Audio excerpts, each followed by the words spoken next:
Assalamualaikum warahmatullahi wabarakatuh. Halo teman-teman, selamat datang dengan saya Nur Jayadi ini. Kali ini kita akan melanjutkan pembelajaran seputar dunia MTCNA. Pada kali ini kita akan belajar mengenai abad rotor OS dan rotor board. Oke, kita langsung saja berbincang terkait rotor OS. Berarti teman-teman udah paham kalau misalnya rotor OS itu berarti dia mengarah ke software. Ada juga yang berbentuk hardware. Nah, kalau software biasanya disebut dengan istilah rotor OS, adapun yang hardware dengan istilah rotor board. Jadi jangan sampai tertukar. Jadi mikrotik ada yang dinamakan rotor OS. Rotor OS sama seperti Linux atau Windows, dapat diinstal di PC standalone sistem yang berbasis Linux 3.3.5. Lalu misalnya ada pertanyaan maka kita bisa custom, misalnya prosesornya apa, RAM-nya apa, harddisknya apa. Kalau misal kena problem, misal kena petir yang perlu diganti hanya part-partnya saja, itu juga gak perlu semuanya, kembali lagi dengan prinsip masing-masing, bisa disesuaikan dengan kebutuhan jenis produk rotor OS diantaranya. Jadi kita langsung saja cari mikrotik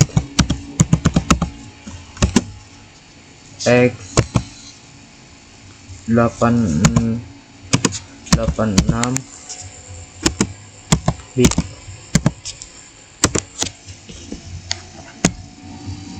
Seperti ini ya. Lalu juga ada mikrotik Aneto,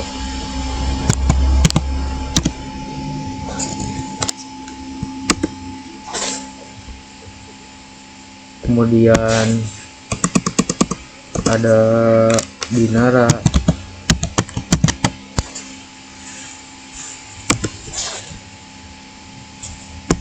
ada juga mikrotik Ogma, dan lain sebagainya terkait rotor OS.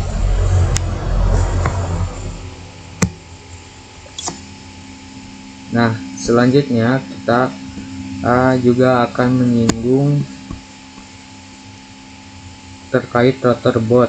Rotor board itu lebih mengarah ke fisik. Jadi dapat diketahui bahwasannya mikrotik itu banyak sekali fitur-fiturnya. Jadi segala fitur yang terdapat pada mikrotik itu bisa tersedia ataupun bisa tergabung dalam satu perangkat saja.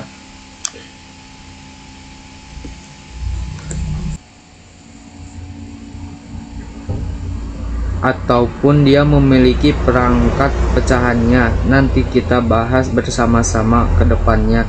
Jadi misalnya rotor board dibuat untuk menjalankan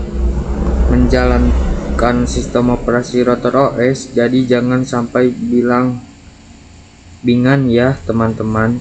Jadi kembali lagi semuanya dengan istilah mikrotik. Nah, kembali lagi dengan prinsip kita bebas. Kalau teman-teman ingin yang lebih simple, maka bisa menggunakan rotor board, udah include berjalannya.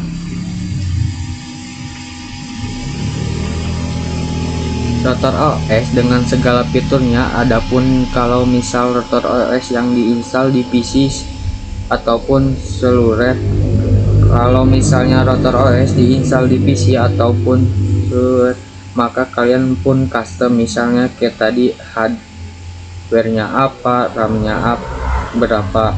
Tapi kalau rotor board sudah disetting di Delphi kit gitu ya teman-teman. fitur bisa terdampak pada satu perangkat ataupun bisa diperuntukkan khusus untuk kategori. Jadi sepertinya saya singgung. Kalau kalian ingin pecahannya seperti wireless mikrotik, jadi bisa lebih fokus, tidak membebani, jadi khususnya sesuai dengan kategorinya. Jadi dipecah dengan perangkat atau tersendirinya tersedia dari mulai low end sampai dengan high end router. Nah, selanjutnya mikrotik itu bisa apa saja sih fiturnya, seperti wireless network, kemudian routing, coordinate, bandwidth management, lalu point to tunneling, user management, dan stalls. Nah, fitur-fitur ini tersedia di satu perangkat ataupun bisa dipecah menjadi perangkat yang terfokus.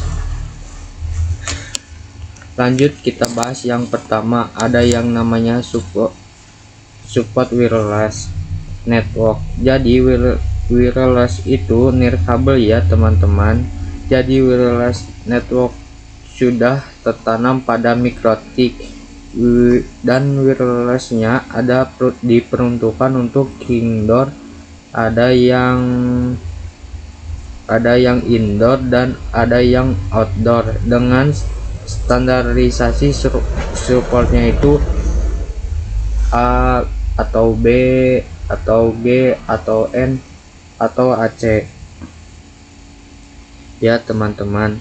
Nah, untuk yang indoor kemudian kita bisa ambilkan contoh, ada yang namanya cap wireless. Cap wireless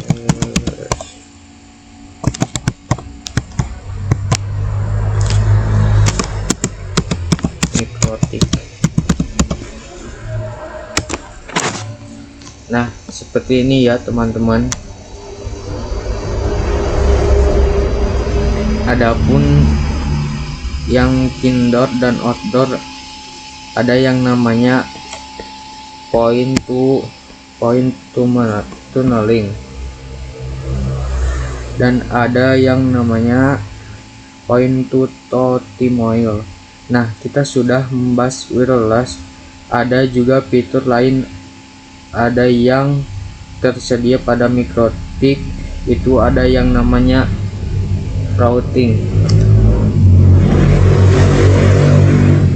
baik statis routing maupun dynamic routing ya teman-teman. Jadi kalau misalkan pernah tahu routing itu ada dua, static routing dan dynamic routing. Jadi kalau misalnya ada SPR dan ada GPT, RDP ataupun yang lainnya, kemudian fitur yang tersedia juga yang ada pada mikrotik, ada yang namanya coordinate.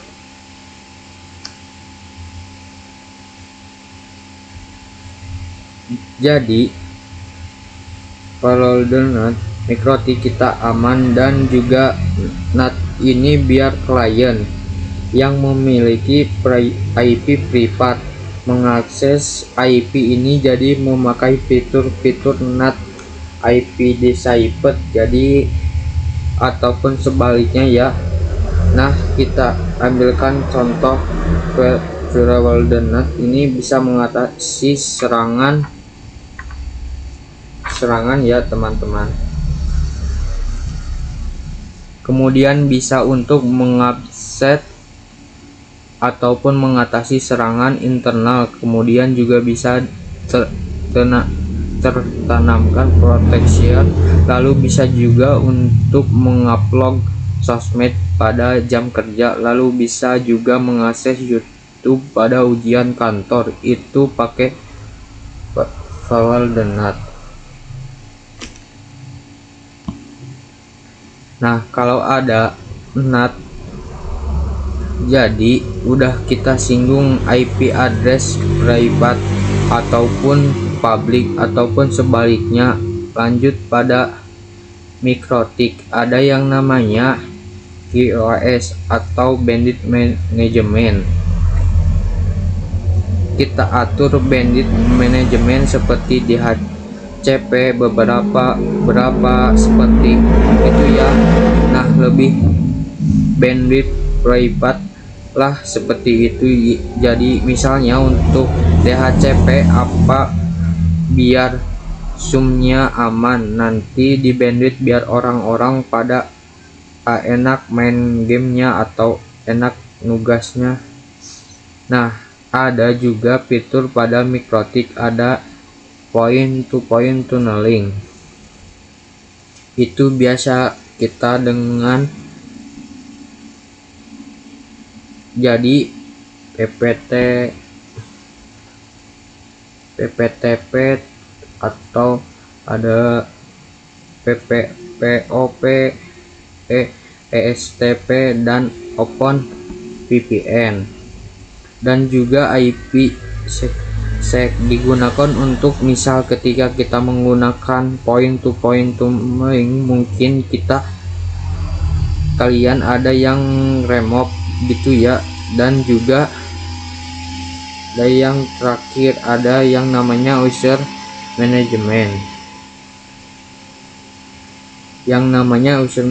Jadi ini manajemen, jadi user management ini ada DHCP, proxy, passport atau radius dan lain-lain. Dan yang terakhir tools, yang jadi mikrotik kita bisa digunakan untuk bandwidth test, kemudian tools mapping ataupun MRTG dan lain-lain sebagainya. Jadi perlu diketahui mikrotik itu sebuah router menghubungkan jaringan tertentu dengan jaringan lainnya. Fitur-fitur yang lain juga ke perangkat yang sama ataupun perangkat yang terpisah, jadi bebannya gak hanya satu perangkat. Selanjutnya kita akan membahas mengenai about router name. Di sini ada 3 jenis, yaitu ada router board, ada clone router atau CCR, dan clone router switch atau CRS. Seperti kita ketahui, router board mikrotik berdasarkan ada 3 kategori atau 3 simbol.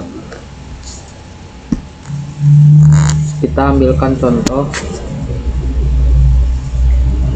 RB 751, RB 751.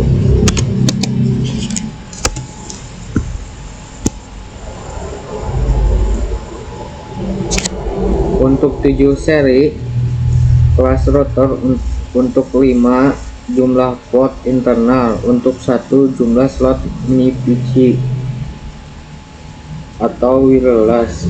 Ada juga word seperti community, ada atau group. Lanjut, setelah kita mengetahui keterkaitan pengkategorian nama, kita akan belajar pengkategorian tipe. Jadi pada belakangan mikrotik itu ada kodenya. Nah, itu bisa didefinisikan apa sih maksudnya. Nah, bisa tahu yang 4 pertama ini ada RB, merupakan router board. Ada yang 9 merupakan serinya, series. 5 jumlah port internet, 2 port wireless. Fitur board, fitur wireless 5 AC2ND, bisa dilihat dari belakang mikrotiknya. Nanti ada kode-kodenya dan kalian definisikan sendiri. Misalkan telah mengenal terkaitan arsitektur router board. Jadi seperti di PC, mengenal PC itu arsitekturnya ada X64 dan X86. Tetapi untuk mikrotik itu ada yang MIS B, ada SMIP, ada Tito, ada PPC, ada ARMY, ada X83, ada MIPS, ada SMIP,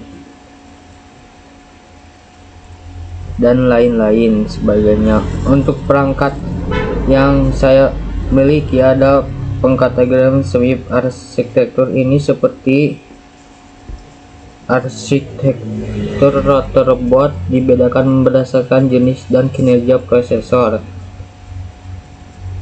software atau OS. Untuk setiap arsitektur berbeda.